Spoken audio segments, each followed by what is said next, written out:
দুলিয়া চলে নিয়ে যায়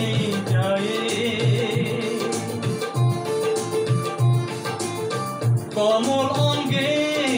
জানো কোনো ব্যথা সে না পায় তারে যতই দেখি ফিরে না যে আঁখি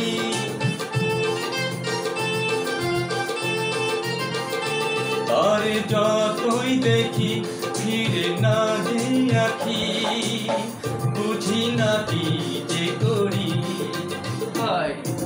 তারে দেখে পথ ঘোরা হাতে বড় মুখ চোরা তারে দেখে বল ঘোরা হাতে বড় মুখ চোরা সে যে বোবা নারী ভাই রে হয়েছে আজ সুয়ারি ও হয়েছে আজ সুয়ারি।